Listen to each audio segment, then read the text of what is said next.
in a vacuum you can't breathe because you'll suck in lots of dust and bugs and crap that used to be on your carpet, and it's unhealthy. Hello, this is J. Edgar Casey, and whenever I am listening to fine podcasts, I tune into your head program because it's very clean.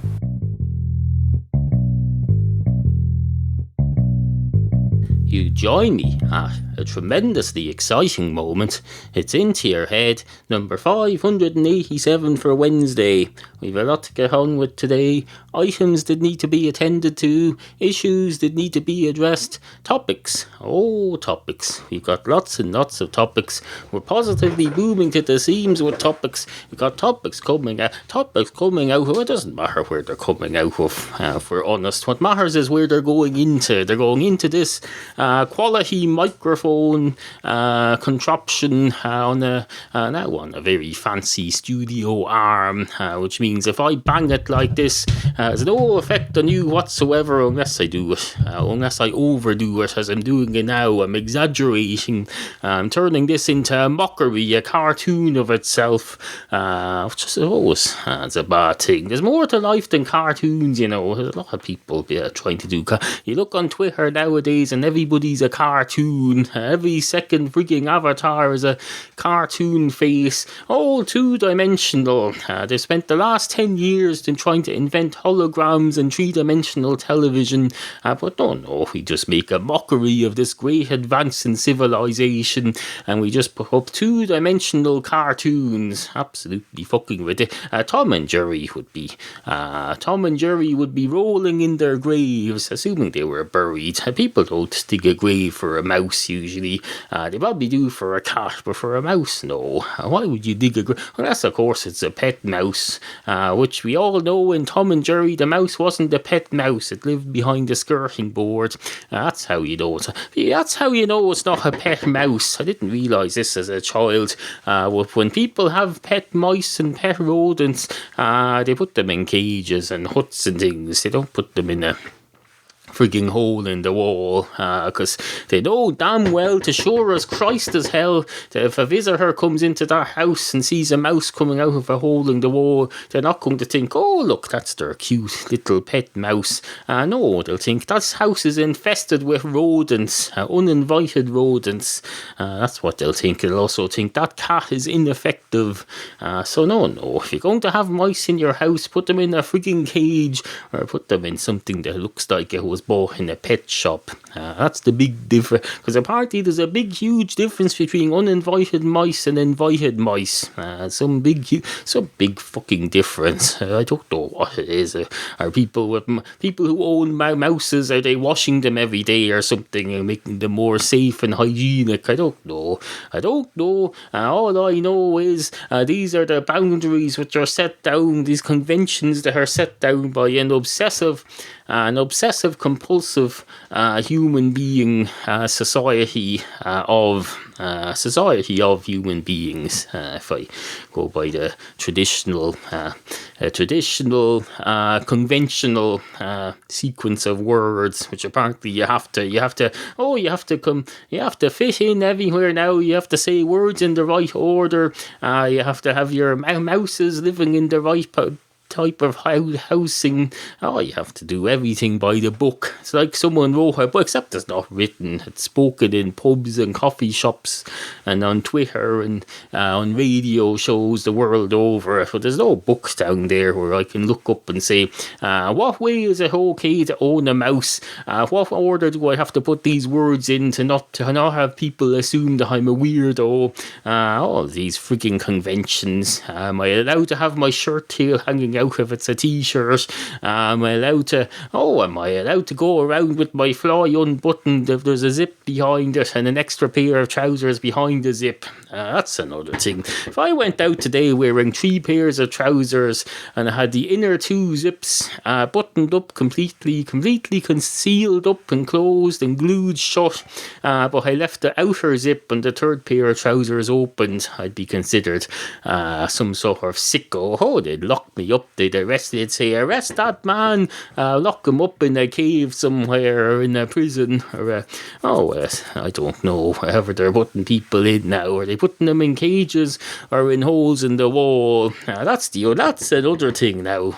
You should mention that. If you had a joint Tom and Jerry style mouse hole in the wall in the prison, and you put a cage bars in front of that, but it wasn't a built wall, it was a cave dug into the wall, people would think, you're being cruel there. That's the next thing in line to waterboarding. But I don't know if it's a proper one made of bricks that serves the exact same purpose.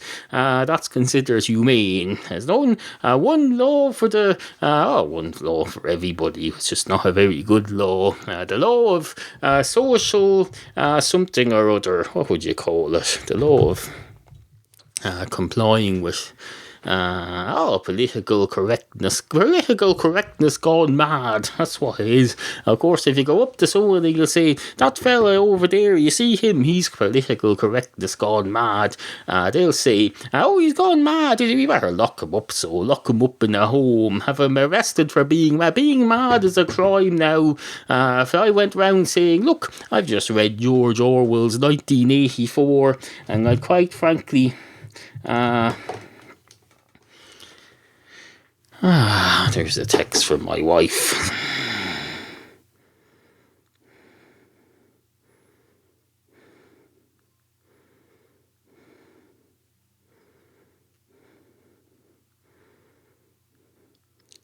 I just have to reply to my wife. Hold on a minute.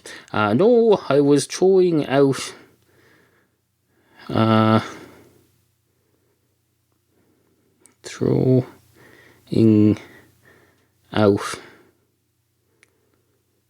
cat shit earlier.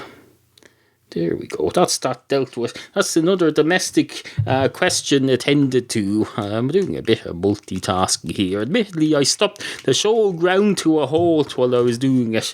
But no, that's the way life is. I'm a normal person. I have to interact with other people in this house. I can't just put the whole world on hold for you for half an hour, No. Anyway, where was I? Oh, yes. Nutcases. We lock up nutcases, and that's considered politically incorrect. But if I was to go up to someone in the street and say, hello, I've just read George Orwell's 1984, I much prefer it to that 2001 A Space Odyssey, I think it's far more realistic, they'd say, you're nuts, I'm going to lock you up now. 2001 A Space Odyssey was benign. It was just a fictional machine throwing a fella out into space so he'd suffocate to death. 1984, on the other hand, was a fictional thing about a world gone mad that never happens. So what the point is out of this, I don't know. I think I've mixed up my argument in some way. I got confused and distracted by a thing. By a thing and the stuff. I got distracted again there. Just not for as long as on the previous. I suppose I could edit this down. Well, I edit this down. I probably could. I'm getting it done in a hurry because this is for Wednesday, and I happen to know that on Wednesday there are people coming to swap out my internet and replace it with another internet, and my internet may be down for some time. Get this done and dusted and up into the airwaves, ready for you to do whatever you do with it. What do you do with this? I don't know. Do you shove it up your arse? Do you put it onto your iPod and listen to it? Do you leave it to rot? Leave it like runs? Because apparently ones and zeros rot now. I was talking to a listener about this recently. Ones and zeros can rot on the hard drive. Legal report says so as well. You have to, every 10 years ago or so, you have to back them up onto a different hard drive to prevent rottage. Moving stuff around now prevents rottage. Did you know that? You just have to move it from one hard drive to another, and that'll prevent it disintegrating. Absolutely fucking ridiculous. The digital age has all been a con. We've been conned. We've been told, get rid of your CDs. They're crap. They're just rottable plastic. Because we all know plastic breaks breaks down. No, we'll put it on the fictional blank piece of space here instead, and then every few years transfer it from the letter H to the letter I, and then back again, and then back over to the letter Q. Of course, if you look at the letter Q on one computer and then go and plug the letter Q into another computer, it'll show up in the other computer as a H. That's why. All made up. It's all made up. It's all a frigging, it's a mirage. A mirage. And then, speaking of illusions, which I was about to say, and an illusion, but I didn't finish the sentence, because I didn't need to. But oh no, if you go to onsug.com and listen to this week's Overnightscape Central, I'm on it, as a segment would be on us talking about illusions. It's one of the finest radio programs on the internet. I've just recorded it a few minutes ago and submitted it to the appropriate person. Anyway, hello and welcome to the show. But we're 10.5 minutes in. It's a bit late for that. Although it's never too late to be polite and welcoming. 100 million thousand welcomes. Just one. But given the general, you know what I mean. I'm not going to go welcome. That's the thing. Our tourist board, they put this out. They'll say, "Oh, Ireland is the country of 100 million thousand welcome." It is not. There's only 4 million of us, or 4.5 at most. You can't do 100,000 million welcomes.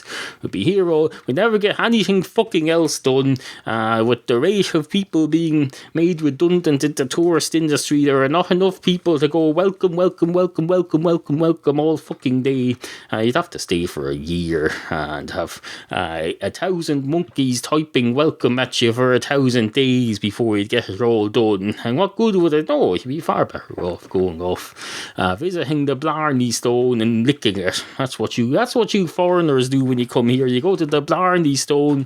They put you on some sort of a wooden sliding thing like you'd be put on when you were put into an ambulance. But they put you on that and they slide you out backwards over a ledge and they say, "Go ahead now, have sexual intercourse with the Blarney Stone."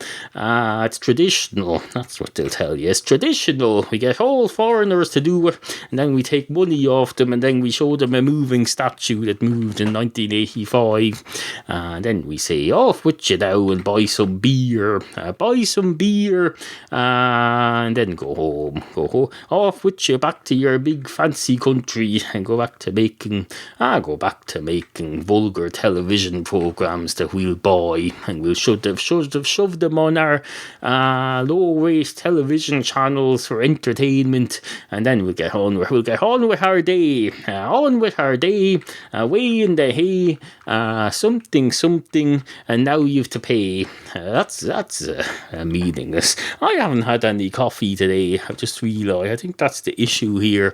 I haven't had any coffee today. I've got some energy drink here in the mug, but it's not doing much good in the mug here. I haven't drunk it. Hold on.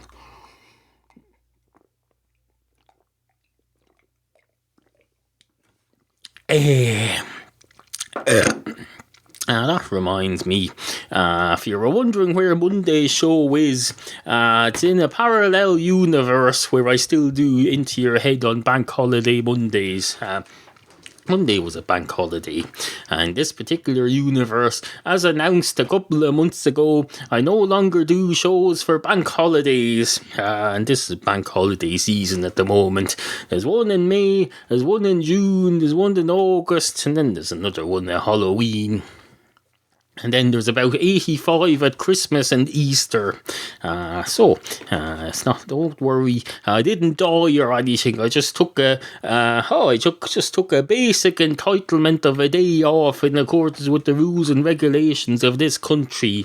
These are what our founding fathers fought for. That and whatever else they were fighting for. We've got founding fathers here, too. We've got your man Michael people. What's his name from that movie? We've got Eamon De Valera.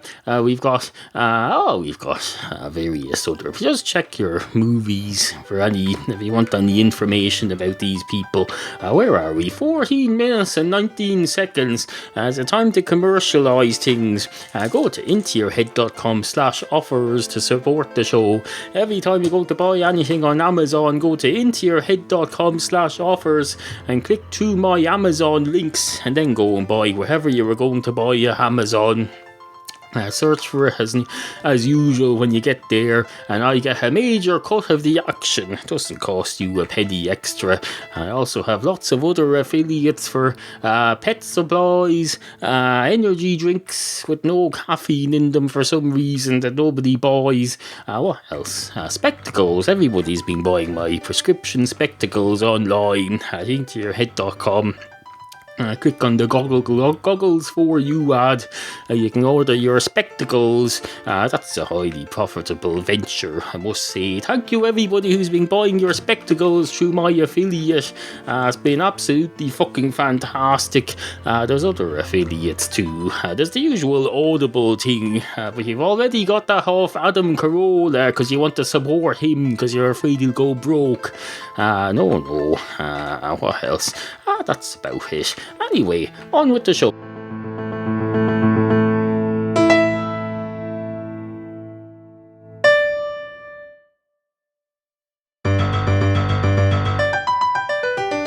Two cats walk into a bar.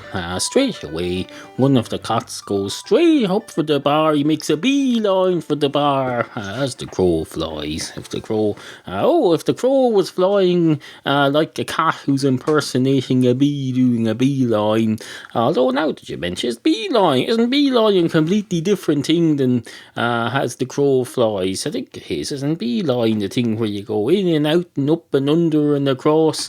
Let's just check that out now, because I've heard people saying make a beeline for something, but when they say that, it sounds like bollocks, my internet's down, I forgot. But nonetheless, no, we can't look up about beeline at the moment, but if I know my facts at all, and I think I do, because if I didn't, then I wouldn't be calling them facts. A fact is something that you know that you're certain of, so this is a fact. Beeline is a totally different kettle of fish than a thing as the crow flies line. A beeline is like basically you're going up and down and under and across and making spirals, accidental spirals. None of this is intentional. The bee isn't intentionally drawing big fancy patterns. No, it's all random.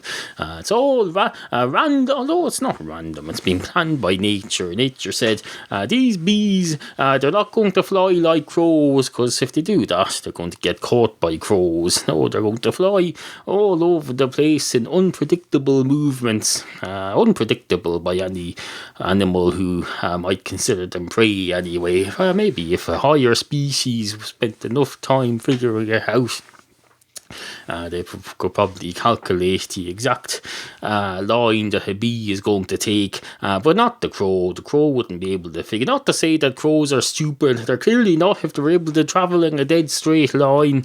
But no, they're not capable of figuring out the bee's path. Not quickly enough for it to be of any help to them anyway. Do crows eat bees? I don't know. They probably don't. The issue is moot anyway, since they can't catch them. If you can't catch something, you're not going to be able to eat it unless someone is feeding bees to crows, or people out with bags of breadcrumbs and bags of bees and feeding them to crows. I doubt it. It's bad enough when you go to a park now with a bag of breadcrumbs, people look upon you as a weirdo. Can you imagine if you had a bag full of wasps? No, absolutely fucking ridiculous. I've seen on Twitter now the last few days. There's a big thing of jokes about wasps and bees for some reason. I haven't researched the reasons. I'm sure there is something, but don't know everyone's doing jokes about wasps and bees at the moment. That's the new thing, the new big thing. Bees and wasps. I think the wasps are more of a UK thing. The bees are more of an American thing. But I think they're merging now. People are just they've decided wasps and bees are pretty much interchangeable, at least in the world of crop jokes on the social network. Now, incidentally, if you want crop jokes, follow at Into Your Head Pod on Twitter. At Into Your Head Pod, all one word. If you break her up into 2 words, Twitter is going to laugh at you. They'll say, no, there's no such thing as 2 words on Twitter. You have one word name. Follow me. Why don't you follow me? Follow me like you would the Pied Piper, except on Twitter. There's probably someone on Twitter called the Pied Piper. I wonder, does he ask people to follow him? I don't know. He or she, I suppose. There's the Pied Piper, and then of course there's Peter Pan, who's the whole different thing. And then there's Aladdin, and then there's all these. There's Merlin. There's the Beachcombers. There's Saved by the Bell.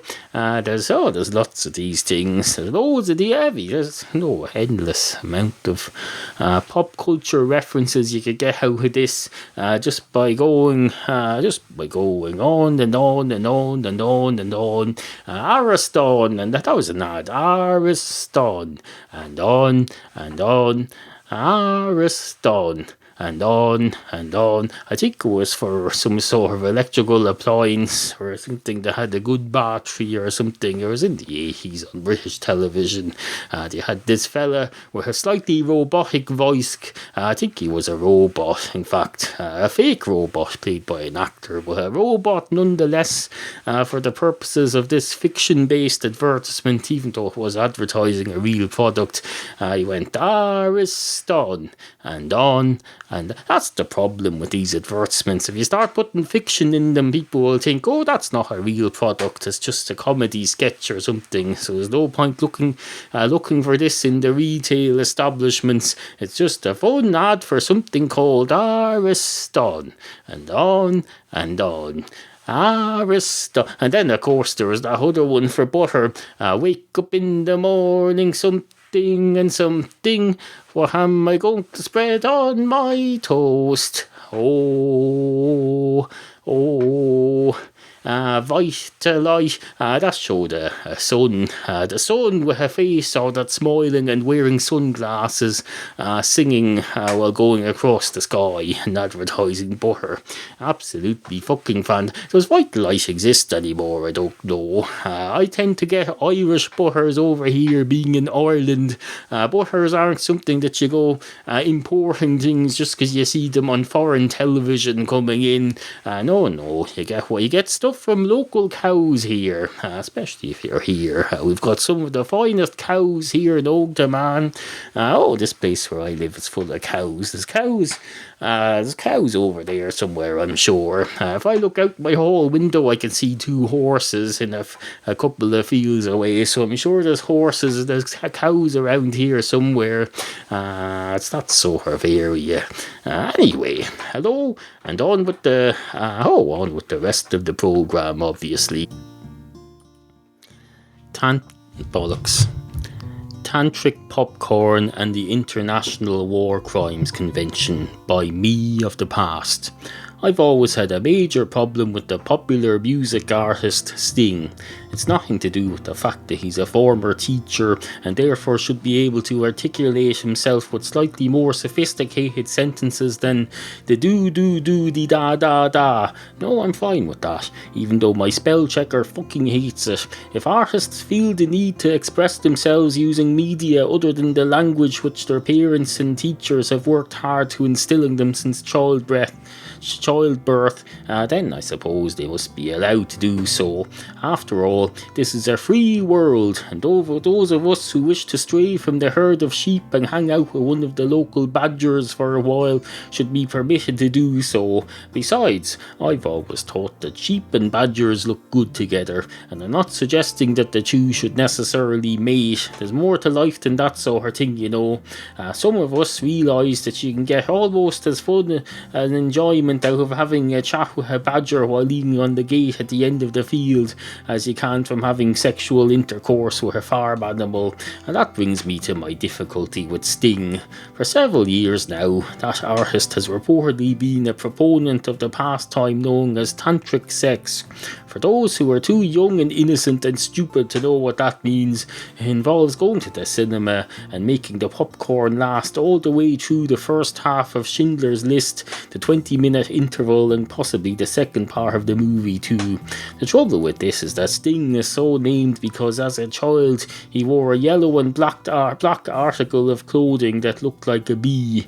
Now bees, as you all know, die after they sting you. They're not able to make themselves last a long time, and if Sting really had the characteristics of a bee, he would be a lot more likely to concentrate on the movie.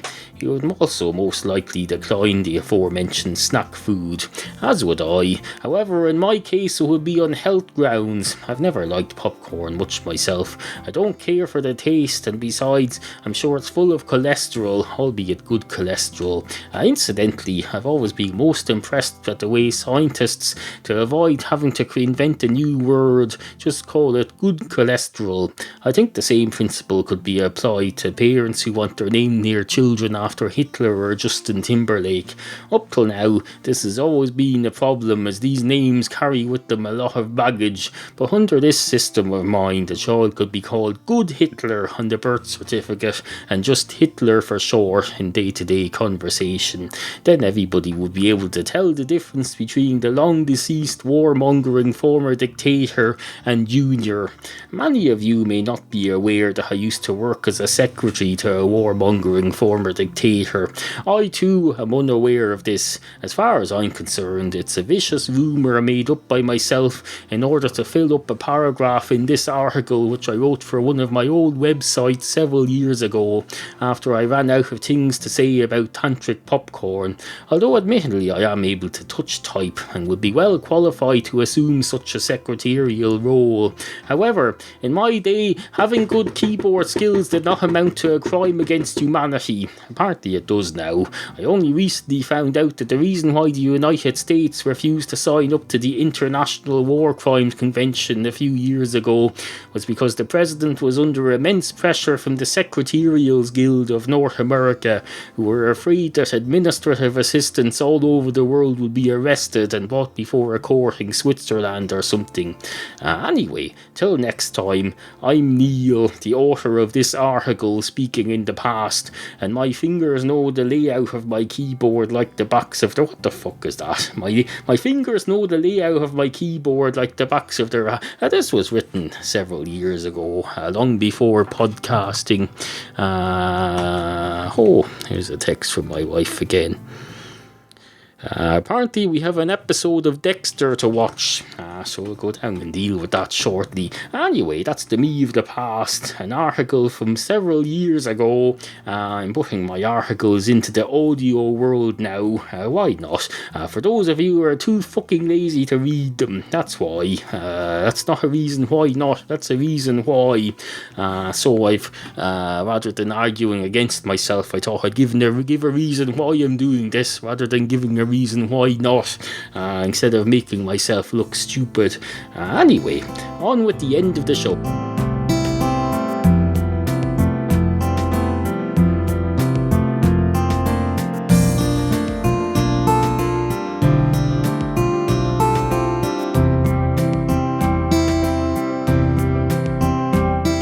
Email us at studio@intoyourhead.com. Help support this free podcast. Go to intoyourhead.com/tipjar. Sit, Kofi, sit.